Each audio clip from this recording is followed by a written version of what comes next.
Assalamualaikum warahmatullahi wabarakatuh. Bismillahirrahmanirrahim. Alhamdulillahi rabbil alamin. Wabihi nasta'inu ala umurid dunya waddin.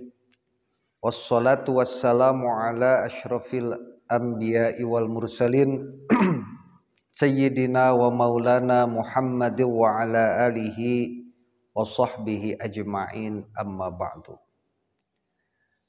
Faya ibadallah, usikum wa iyaya bitaqwallah, faqad fazal muttaqun. A'udzu billahi minasyaitonir rajim. Bismillahirrahmanirrahim. Ya ayyuhalladzina amanu kutiba alaikumus syiyamu kama kutiba alal ladzina min qablikum la'allakum tattaqun. Al-ayah. Wa qala an-nabiy sallallahu alaihi wasallam lis-shaimi farhatani, farhatun 'inda iftarih wa farhatun 'inda liqa'i rabbih. Al-hadits. Para pemirsa yang budiman, wabil khusus pemirsa dari Manlima Garut. Alhamdulillah wa syukru ala ni'amillah, kita semua sedang melaksanakan saum Ramadan. Bahkan kita sudah mulai berada di penghujung Ramadan. Tentunya pelaksanaan saum Ramadan selama 1 bulan ini merupakan bentuk pengabdian kita, bentuk ibadah kita kepada Allah Subhanahu wa ta'ala. Merupakan pelaksanaan dari yang diperintahkan oleh Allah dan Rasul-Nya. Sebagaimana telah diketahui dalam Quran surah Al-Baqarah ayat 183 bahwa kewajiban saum Ramadan merupakan sesuatu yang ditetapkan Allah. Kutiba alaikumusiyam, telah ditetapkan, telah diwajibkan kepada Anda semua melaksanakan siyam, melaksanakan saum Ramadan sebagaimana telah diwajibkan kepada orang sebelum kalian. La'allakum tattaqun, tujuannya adalah supaya kalian semua menjadi orang-orang yang bertakwa. Dalam sebuah hadis tadi juga saya sudah menyampaikan bahwa lis-shaimi farhatani. Ketika kita melaksanakan saum Ramadan dengan sempurna, melaksanakan hak-haknya saum, melaksanakan kewajiban-kewajibannya, melaksanakan semua yang dituntun dalam syariat, dari mulai melaksanakan rukunnya, melaksanakan sunnah-sunnahnya, berusaha menjauhi yang makruh, apalagi yang membatalkan, disertai dengan syarat-syarat lainnya, terutama syarat qabul, yaitu syarat diterimanya saum.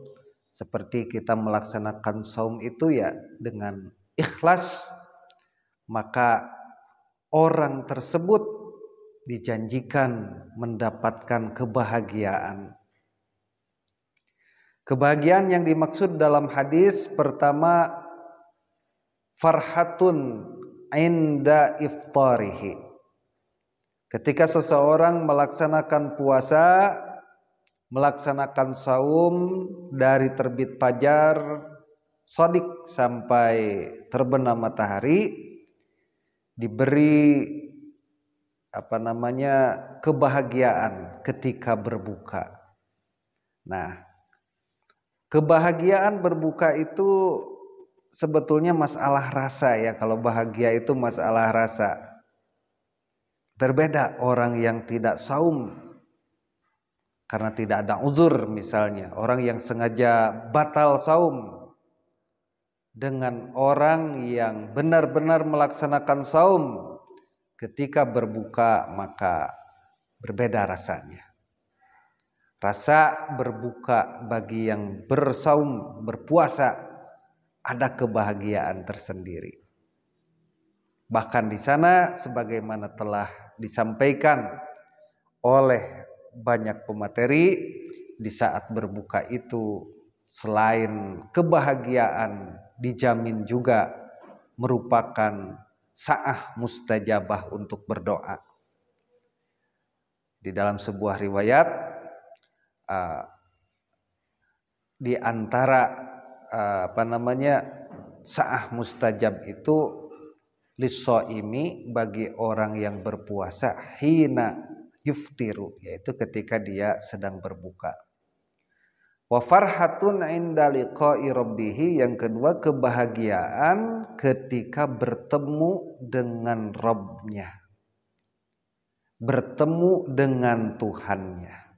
Nah, di sini para ulama memiliki interpretasi, penafsiran bertemu dengan Tuhannya itu seperti apa. Yang pertama, ada yang menafsirkan bahwa farhatun inda liqa'i rabbih itu dibuktikan dengan peristiwa sholat Idul Fitri.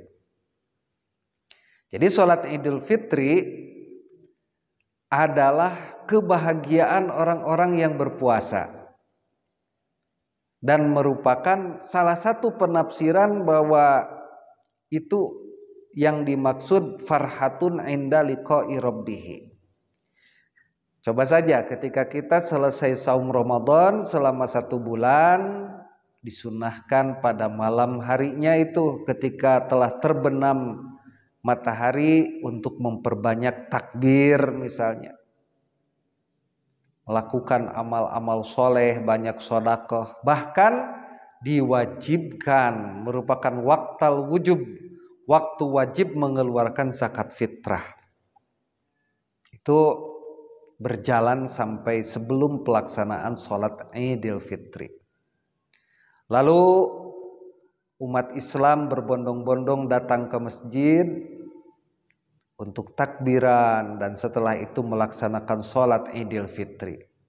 Di situ ada simbol akhirat sebetulnya. Kalau kita melihat beberapa referensi seperti dalam Al-Ghunyah Tuan Syekh Abdul Qadir Jailani, beliau menyatakan bahwa ketika seseorang datang ke tempat Id itu harus mengumpamakan diri seperti orang-orang yang datang di alam mahsyar dengan berbagai dengan berbagai kondisi. Ada yang bahagia, ada yang sedih, ada yang pakaiannya begini begitu, ada yang kondisinya begini dan begitu. Lalu fayaqifuna, mereka semua berdiri dalam tempat yang sama. Itu. Lalu setelah itu untuk mendapatkan keadilan dari Allah Subhanahu wa taala. Diumpamakan seperti itu kalau kita Id itu. Idul Fitri, Idul Adha sama saja. Yang kedua, penafsiran bahwa farhatun inda liqa'i rabbih itu nanti di akhirat. Ketika umat-umat yang dijanjikan oleh Allah Subhanahu wa taala, orang yang benar-benar mukmin, orang yang berharap bertemu Allah Subhanahu wa taala, diberi kesempatan dapat bertemu dalam arti melihat zat Allah Subhanahu wa taala. Cuma memang syaratnya ya ada di akhir suratul Kahfi ya. Faman kana yarju liqa'a rabbih falyamal amalan shalihan wa la yusyrik bi ibadati rabbih ahada. Barang siapa orang yang berharap bertemu dengan Rabbnya, falyamal amalan shaliha, maka hendaklah dia beramal soleh, wala yusyrik bi ibadati rabbih ahada. Dan berikutnya syarat yang paling penting ini yaitu tidak menyekutukan Allah dengan satu pun, tidak musyrik. Orang tersebut tidak berbuat syirik, tauhid, amal soleh dan tauhid. Dan saum memiliki kekhususan tersendiri dalam masalah janji Allah ini. Itu bertemu dengan Rabb-nya adalah sebuah janji kepada orang yang berpuasa. Tentunya bertemu dengan Allah, apalagi nanti di yaumil qiyamah, sebagaimana ayat tadi, faman kana yarju liqa'a rabbih, itu bertemu dengan Rabb-nya adalah puncak kebahagiaan. Surga nan indah, di dalamnya ada bidadari, di dalamnya ada air yang mengalir, di dalamnya ada para pemuda-pemuda surga yang tampan, makanan-makanan serba ada, minuman-minuman tinggal minta, kamar-kamar yang indah. Apalagi dibersamakan di surga itu bersama Rasulullah Shallallahu Alaihi Wasallam. Di antara kebahagiaan surga itu adalah bersama Rasulullah dan melihat Rasulullah Shallallahu Alaihi Wasallam. Tapi semua keindahan itu akan sirna ketika seorang mukmin melihat Allah Subhanahu Wa Taala. Itu tentu merupakan puncak kebahagiaan. Dan seseorang yang berharap bertemu Allah itu menggambarkan cinta yang ada pada dirinya. Saya teringat seorang ulama bernama Ibrahim bin Al-Junaid. Ini dalam kitab Rosail Ibni Rajab Al-Hambali ya. Jadi para ulama tempo dulu itu kalau surat menyurat atau korespondensi itu didokumenkan, lalu dibuat kitabnya. Itu ada Rosail Al-Ghazali, itu ada Rosail ulama-ulama yang lain, bahkan Rosail Imam Syafi'i juga ada gitu kan. Ada Ar-Risalah itu, dan ada Rosail Ibnu Rajab Al-Hambali. Nah ini dalam Rosail Ibnu Rajab Al-Hambali, seorang ulama yang bernama Ibrahim bin Al-Junaid menyebutkan dua ciri, menyebutkan 6 ciri, maaf, bukan 2 tapi 6 ciri-ciri pecinta. Tapi saya akan mengambil dari 6 itu 2 yang penting, yang dianggap relevan. Di antaranya yang pertama, dia itu asyauqu ila liqaihi wan nazru ila wajhihi. Itu yang pertama dari 6 itu ya, dari yang saya ambil 2 dari 6. Yang pertama asyauqu ila liqaihi, yaitu rindu bertemu dengan kekasih. Asyauqu ila liqaihi wan nazru ila wajhihi, dan melihat wajahnya. Kalau kepada Allah melihat zatnya. Apabila dalam hati kita berharap agar kita bisa berjumpa dengan Allah dan sangat mengharapkan lebih dari apapun, artinya kita sudah memiliki rasa cinta kepada Allah.